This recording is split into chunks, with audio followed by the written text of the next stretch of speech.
Wade coming at you from Newcastle upon Tyne near the coast on a sweltering hot Friday the 10th of July. Hope you're well. Just want to do a quick update really and put a bit of context around the post that I made from my London hotel yesterday. So the other morning I was working down in London and at 6 a.m. I had a missed call in the morning from Lou Duncan, who is Bruce Duncan's wife. When I managed to get hold of Lou a couple of hours later, it was to receive the awful news that Bruce had been taken from his care home in Burscough, where he's been for many, many years. I'll go into a little bit of history on that in a moment. But he was taken from his care home. Look who's calling, Jeff McGowan. Mr. McGowan, you're live on the internet. How are you doing? I'm doing a live stream as we speak, but I thought I know that's absolutely fine, my friend. No problem at all. But what I will do is call you back in about 10 minutes, if that's all right. Sam Champion, man. See you soon. It's Mr. Magoo, one of the drain sniffers. I wanted to answer his call, not to be rude to you guys, but just to let him know, because we've got something to talk about, that I've got his call. I'm going to call him back. Anyway, back to Brucey Duncan. Where were we? So I get the call from Lou to give me the news that Bruce had been taken into hospital from his care home, Burscough Manor care home, taken into hospital where he was suffering from pneumonia and I believe went on to develop sepsis, which ultimately killed him. Terrible news, obviously. And I wanted to have a little chat today to follow up on yesterday's brief chat, just to let you know what's going on in the background and to put a bit of context into my relationship with Bruce and Lou and Bruce's family. So Bruce and I go back a long, long way. So in 1982, in September, in fact, 7th September 1982, we both joined the Royal Army Medical Corps together on the same day. We went into different houses. Bruce had the misfortune of going into Martinleak, which is like it's like where the developers were, you know, not quite there yet, soldiers. And obviously I, along with Hippo and many others, went into Shavas, and we were like the trophy people, if you like. I'm only taking the Michael, by the way. Anyway, so there we were, young kids, fresh face, 16 years old. Turns out we both have a love of basketball, and we'd both played basketball. Bruce is from Preston, I'm from Nottingham. We both played basketball at kind of county level and for our schools. And so naturally, we went in to start playing basketball in the Army Apprentice College, along with our very good friend Daz Sutton and Kev Meister and many, many others. I'm going to show you pictures, not today of that, but later on you'll see lots of pictures of our Apprentice College days. And so that's where our friendship really started. We did Army Apprentice College for 2 years, again, playing lots of sport, lots of basketball together, despite being in competing companies' houses, if you like. And then in 1984, when we finished that, we then started our Army Environmental Health careers. And we commenced in 1984, middle of the year, on our Army Environmental Health Class 3 course, which we were successful at. And then off we went. I went to Germany. I'm not sure where Bruce went, to be honest with you. But anyway, he got posted away as well. We then come back together a year later. We did our Class 2 course. And really, the strong friendship kicks off around 1982, 83, 84. And then we went off in different career trajectories. I ended up in Germany. Bruce left Army Health and then went into become a clerk into the RLC. I had quite a glittering career, and he had some wonderful postings. He had Hong Kong, he had Cyprus, he had Shape in Belgium. And while I was in Germany, he was at the headquarters in Shape. And we used to pop down to see him and his wife at the time, Tina, down from Dusseldorf, and Hippo used to come down as well. We used to have a great old time down there. And then great career. Bruce rose through the ranks. He achieved the rank of Major in the Royal Army Medical Corps, and then left the Army many years later and started working in general as a GP, not a doctor, in general practice as a what do you call it, like a medical centre manager, for want of a better word, in Southport, I believe. And then, unfortunately, tragedy struck, and he had an incident, a medical incident, which resulted in a brain injury. So that's many years ago now. I can't remember the dates, but let's say about 7-8 years ago, whatever it is. Lou will correct me. But so he ended up in a care home, and then he went into various care homes, nil by mouth, can't get up. Look who's here. Let's bring him in. He's our friend Daz. Hey, Ed. Hello, Daz. How you doing? Still got my glasses on, enjoying my morning coffee. I'm glad you popped in, because I was just doing a quick update. Really, there's only me. There's a couple of people watching on YouTube, but I was just doing a little intro and a follow on to put a bit of context on yesterday's post about our dear friend Bruce. And I was just talking about me and you and him joining the army in 1982 as like little fresh-faced babies, and then going on to play basketball together and for many years. What's your memory? Let me see if I can. Let me just get rid of that for a minute, Daz. Bear with me 1 second. What's your memories of Bruce? Look at the state of me. You look. I have been fine, man. Anyway, I have such wonderful memories of Bruce, as you know, Dick, and I know it's. I know you and I had a quick chat yesterday. I know we're both sad, but also pretty grateful that it is the end for him. Because, well, let's talk about what we remember. You're dead right. I remember this: fresh-faced, rosy-cheeked, blue-eyed. And we shared a room together, Bruce and I, from 16 to 18. We were in a room with OC, Taff Roberts, Harry Hallwell, Simon Leake, Scouse Williams. I think I've covered all. And then Bruce, he was with my extra long bed. And so Bruce was, that room was full of characters. You'll remember them. And what I should say even though we were Martin Leakers and that was our room, you and Bruce became best mates, even though you were Shabazz, and I don't really know how that happened, other than you were both. What my memory of the two of you, you were the two smartest in the whole intake. You know, the intake must have been about 100 lads, and the two of you were the smartest, as in your dress, your turnout was always absolutely immaculate. I would guess that's where you made a connection. I guess I don't know. What was the connection with the two of you? Well, it's an interesting point to raise, because I've been racking my brains, Daz, and when we first joined, I don't think I really obviously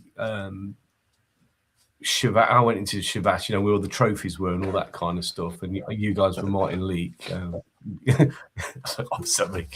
But so I didn't really know him at the start of apprentice college. I think it can only be because it predates Army Environmental Health, and we certainly had a good bond in Brack College for odd reasons. That it can only be basketball, you know.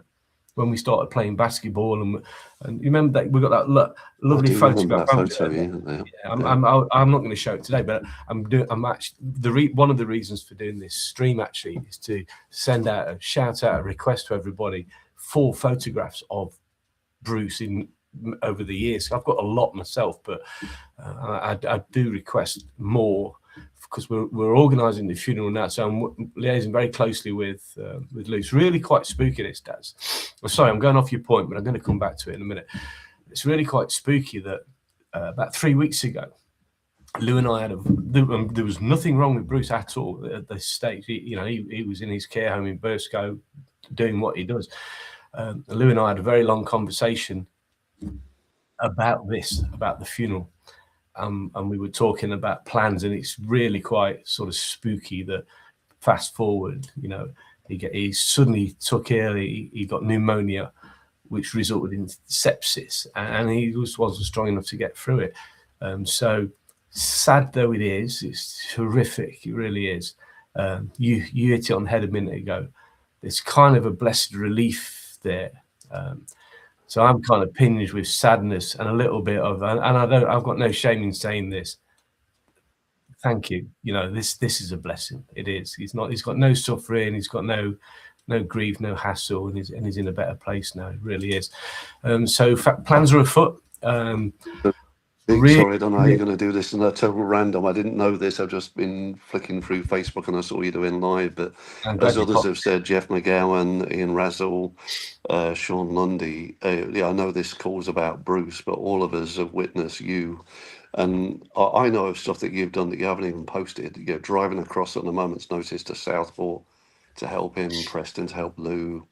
You have been a fantastic mate. I really, honestly, sometimes Thank you, Des. on a Sunday morning, not just remembrances, and I've seen what you're doing. I'm thinking, blimey, why is Dick doing it? I know you've been really close mates, but I also know that's not always been the case between the two of you as Well, well. no, well, But you have been such. I mean, I know you've always been like us all close mates. We have ups and downs in our relationships, exactly. like all of us have had. But you have been such a wonderful mate, Dick, Thank you. to Bruce. I And appreciate you saying. the only other thing I wanted to say that why I'm kind of pleased, even though it sounds bizarre, is when you've been talking to Bruce, and I think I've been over there twice with you as well, and over different periods. My perception, even though he couldn't communicate, my perception, he knew what was going on behind his eyes. Yeah. There's certain things that you would say to him, or Hippo would say to him, or Longy, and you could see he remembered it. You could see he knew what was going on behind his eyes. So he knew what was going on to his body, his mind. I'm pretty sure he knew his situation. And we both knew Bruce very, very well since 16 years old. And he'd have been really, I don't know what word to use. He'd have been in incredible frustration, anger with himself, and I'm just glad that he's out of Me it, too. really. And He used to have. but to focus on the freshness and the fitness and the charm, I always used to describe him as, when I used to say, "Do you know Bruce?" It might be AGC because he transferred AGC. It might be RMC. When I used to say to people, "You know Bruce?" No, Bruce Duncan. You must know Bruce Duncan. No, don't think. No, tall, elegant, charming. Yeah, that's the that guy. one. Yeah. That's the guy. The Yes, BBO. because he was always. He just had that something. Well, he did. He had a class personality. You mentioned a minute ago. He was always very, very smart. That was actually a massive competition between him and I. And as we went through our environmental health, we used to get our parades, regular inspections, and it was that. And we used to get up to all sorts of nonsense, because we were both instructors at Kiev for a while together as corporals. And that's and that's at the time when all day drinking came in, when pubs could stay open all day. So we sisters at Keogh, what known as that pub, Potters, just outside of Keogh Barracks. That's right. So we used to go down Potters at dinner time and have a couple of pints, and then come back to Keogh and do our instructing. It's terrible, but no, it was great, happy days. And then of course he got nicknamed BBO by Major Brian Hart. And he said to Bruce one day, he goes, yes, you're not very bright, are you? In fact, you're a big daft one. BDO. That's just it. He was bright. That's the thing. He was bright as a button, man. Still do daft things. And he went on to have a really great career, Queen's Commendation for bravery, all that kind of stuff. But it's a cracking career. We're very honoured to be able to say, because he was a very good friend of you and me. We were very honoured to be able to say that, and I reckon it's worth. I want to mention Lou. So get this then.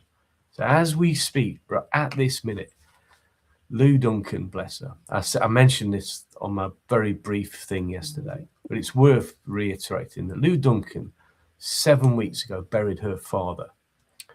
Her mother has just died. Her mother and Bruce are in the same mortuary now today.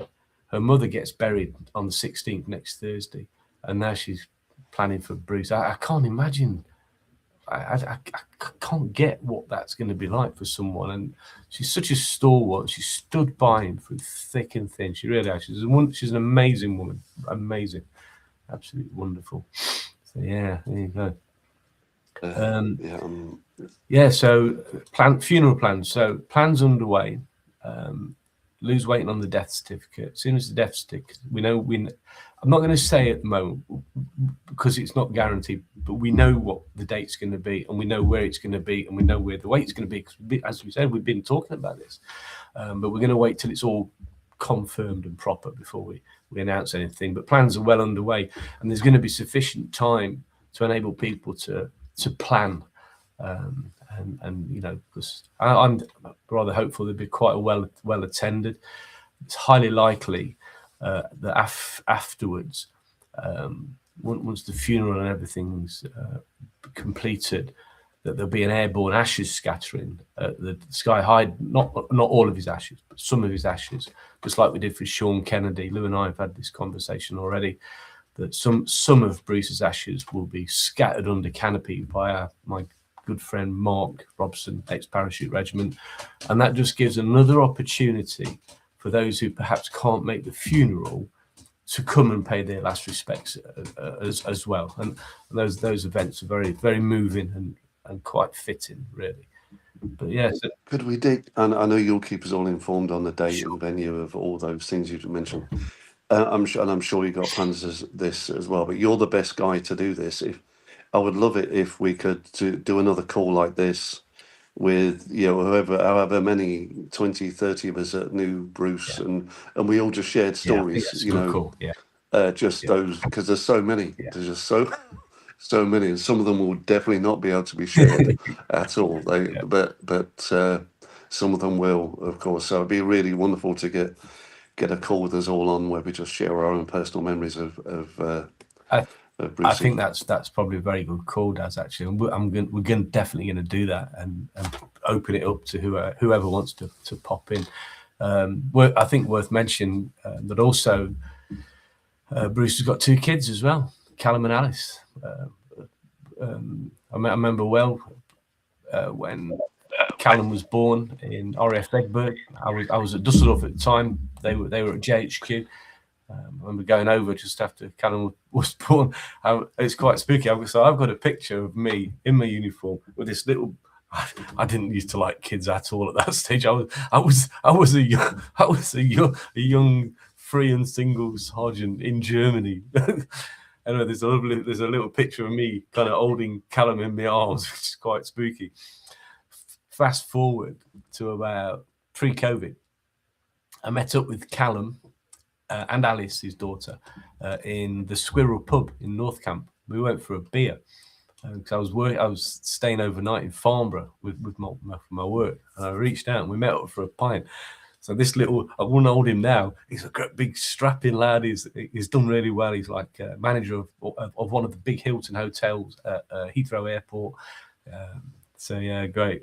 So sad obviously we'll see them again soon, but under different circumstances. But yeah, happy memories, mate. Happy memories. I was in JHQ with Bruce at that time. At exactly that time, so I remember it very well. And I remember his first wife, shall we say, we both know as well. And Bruce, she came home with Callum, their firstborn, and I think it was a Thursday night or a Friday night in Rheindal, and we all know the Marley Club or the Blue Pool and the Belgie Bar, which are regular haunts of ours. And Bruce and I all week have been saying, that's it, mate, your life's going to change. That's it, no more Belgie Bar for us on a Friday. But of course, that wasn't the case. And all I will say is, pretty soon after that, it was probably the same night as Tina came home, or the night after, we went out on our usual circuit. Yeah. But the funny story, there's no funny story there other than the funny story is Saturday morning, we went round, Alex and I, as it was then, and Tina says, "Woof, you two were back late last night." Oh, yep, sorry about that, yep. And I can still see Bruce saying now, wet the baby's head. I haven't got a clue what that meant back then, but that's what I did. But then Tina says, "Where's your bikes, lads?" Oh, God. Bruce and I looked at, we didn't go out on the bikes, Daz, did we, last night? No, we walked, Bruce. No, the two of you left here. Oh my God. So then we spent the whole weekend walking around Rydal and trying to find both our bikes, which got discarded somewhere. I love it. in a state. We did find them. They weren't as we left them. Let's say that. Oh, it's funny. that was Brucey. Aye. Well, let's just remember his bright red cheeks and his beautiful blue eyes. I don't know how much time you've got, but what I was going to do, I'm so glad you popped in. I was just going to put a bit of context on young Brucey to show to the end. So this is going back. I think this was 22 actually at Southport, that he still kept smart, sharp as a dart on these remembrance parades. We used, oh God, I have to tell you this funny little story. Let me get rid of that. I'm not going to show all the slides, but so we got in the habit of, we used to go up to Southport. So me, Sarah, and the boys, and we'd stay overnight, and then Lou and Lou's daughter Rachel would bring Bruce down to the parades, and we did that for a couple of years. And of course, when the weather's nice, it's all great. But we had to stop doing it. So a couple of years ago, it was atrocious weather. So there was Islot, Graham Smiles turned up as well, Smiler. It was cold, wet, and miserable. And then we were cold, wet, and miserable. Imagine Bruce sat in the chair just with his blanket on. He had a face like thunder. He was pissed off. So honestly hated it. And we hated it because we felt really guilty for putting him through it. So what we decreed then, right, that's the last time. We're still going to go up and do a remembrance parade, but we're not dragging him out in the freezing cold.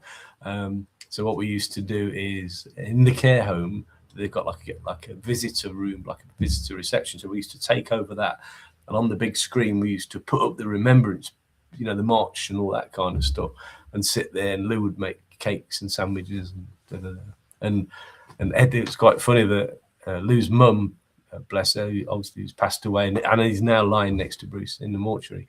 She used to love Bruce.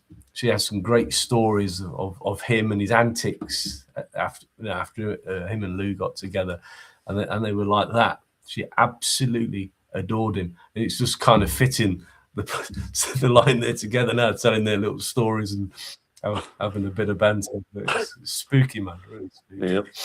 Anyway, there you go. Yeah, well, he was a character. He lived life to the full. You and I often say this, Dick. I saw your post today, mate, and I got the context. I'm not going to talk about the context now, obviously, but I understood that context on that post that you put up there, and I thought, yeah, mate, live like you flipping can, and be nice to people and do what you can do, and you'll be all right. All right, mate. Shall we wrap it up then, Dad? Well done. Okay. Thank you so much, Dad, for popping in. I really appreciate that. No worries. And you look after yourself, mate. And you too. See you soon. See you on Monday. Oh, yeah, of course, yeah. See you on Monday down in the middle. See you soon, mate. See you. Bye. So I've just put Daz out of screen. Daz, he's gone off now. Thanks for coming in, Daz. That is very much appreciated. What I'll do, let me just quickly put this up. So the aim of this talk then was simply to make sure everyone's aware of Bruce's passing, and to keep you up to date with the fact that there are arrangements being made regarding the funeral and a wake, which is going to be, well, let's wait out till we've got everything confirmed, but we kind of know when and where it's going to be. But I won't preempt that until everything's confirmed and squared away. A couple of quick pictures. This is remembrance back in, I think, 2022 down in Southport. We used to go up every year. We had religiously, after we learned about Bruce's illness, injury, and brain injury, every single year in March we'd go up to his care home to help celebrate his birthday. And every year without fail, since we learned about this, we would go and take him on remembrance parade. Really never missed it. It wasn't ever a question. Whatever was going on didn't matter. That's what we did. And that was me and my wife Sarah, who was again a very good friend of Bruce's, and my boys Lewis and Adam used to go every single year without fail. So thanks to those guys for that. And I'm going to bring a picture up in a minute of someone, Lou, who Daz and I have just been talking about, who deserves special mention. This again is in Southport. This is Nick and his wife. They run the Royal British Legion, Southport branch up there. Lovely people. There's Lou and Bruce. So yeah, hats off to Lou. She's gone through the ringer at the moment with the passing of, in the last couple of months, passing of both her mum and dad, and now her husband a couple of days ago. And as I mentioned with Daz a minute ago, Bruce and Lou's mum, Edna, are actually lying together. Lou's mum will be buried next Thursday. This is an interesting little picture. This was taken a little while ago, probably 2 years ago now. So obviously you've got my ugly self there with the blue logo on my t-shirt, Bruce lying in the bed, and that's Bruce's mum and dad. So Bruce's dad in the middle there has passed away now and died a year and a bit ago, 2 years maybe. And then we got Bruce's mum there, who's getting on now and is currently has recently moved into care herself. And there's Brucey boy lying in the bed there. That's when we had a little gathering, and it was just fortuitous. I happened to be working in Liverpool that day. I got finished early. I thought, I'll pop in and see Bruce on my way back to Newcastle. And when I arrived, these two were there, and I hadn't seen them since 1983 or 1984, when me and Bruce were young apprentice soldiers at Keogh Barracks in Aldershot. And they came down and stayed in their caravan overnight. I think they actually pitched up at Keogh Barracks down near the officers' mess. So that was really spooky seeing those guys again. This is on one of his birthdays. I feel really terrible because I forgot this wonderful chap's name here. Going back a few years now, it was Bruce's birthday, and I put a post on Facebook, as I used to do every year on both Facebook and the GenDit network on LinkedIn. GenDit is a network of, it's a huge group of veterans and associated people on LinkedIn. Anyway, I put a post up saying, oh, by the way, Bruce's birthday is coming up. Here's the address. And I used to post the address every year and request that people send cards and good wishes, well wishes. And we used to get inundated. And Lou used to read them out to him. He used to love it. He used to literally light up his face. It was amazing. And so on one of those posts a few years ago, I'm kicking myself out. I do apologize that I can't remember your name. But this guy reached out to me and he went, oh, my name's Sergeant whatever from 3 Medreg, I think in Preston, which is Bruce's hometown, by the way. I've just seen you post about the old man in the care home, and we end having a chat, and I said, he's not an old man. At that time, he was about 58. He was only 60 when he passed away. I said, he's not an old man. It's my mate Bruce, and he's 50, whatever he is. And so what the Medreg did, they rallied round, and that guy came along to the birthday gathering at the care home and brought with him a couple of gifts from the regiment, from 3 Medreg. Gave him a plaque, a nice little plaque, which Bruce then had on his wall in his room in the care home. And they also gave him a 3 Medreg tie, which was really, really quite nice. So thank you to you. If you watch this, reach out to me, because I would very, very much like to extend on behalf of Lou and the family an invitation for some people from the Medreg, if you're so minded, to come to the funeral. So I would I am going to find you. I'm going to go through my contacts shortly. I do apologize that my brain's a bit fuzzy today, but I'm going to reach out to you and extend an invite for Medreg to the funeral. It will have a military theme. We'll have a coffin drape, as you can see behind me. We'll have a couple of RAMC standard bearers, and we'll have a military bugler as well to do the last post. So yeah, I'm going to reach out to you, mate. Thanks. What else we got going on here? Yeah, bit of cake, Bruce's birthday. Can't remember which one it was. It's been many, many over the years. Here he is. Look, cheeky little bugger. still with a cheeky smile on his face, despite what was going on, which was horrific, really. If you know Bruce and you know what a lively, crazy character, sportsman, brilliant cricketer, good basketball player, good footballer, an all-round sportsman. So to continue smiling through all that adversity is quite something, quite something. Even there, he's got his thumbs up. It's one of my little visits to his old care home. I think that's, I can't remember whether it was in Southport or Bursk, I'm not sure. But that's just one of my little visits. And then this is one where this is Tony Brunskill.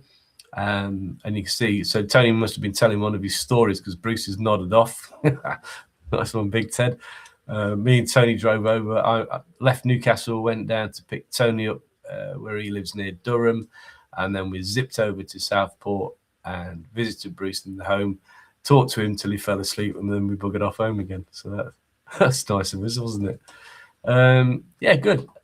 Let's get rid of that. And then I'll wash up and shut my face and leave you to your business. I only wanted to pop on for a couple of minutes, but been on half an hour now. So just to wash up, really.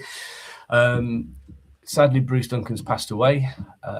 Great friend to many, husband, grandfather, father to Alice and Callum, husband to Lou, great friend to me over the years, literally since 1982. Great friend to many, many, many more people, both through the military and the non-military, both in the Royal Army Medical Corps and the Royal Logistics Corps, which he went into, but he did come back into the medics and left as a major. So yeah, it's a great loss, really. A great friend, going to be sincerely missed. That's Major Retired Bruce Duncan. I'll keep you posted with regards to funeral arrangements as and when they're confirmed. Take care, everyone. See you later.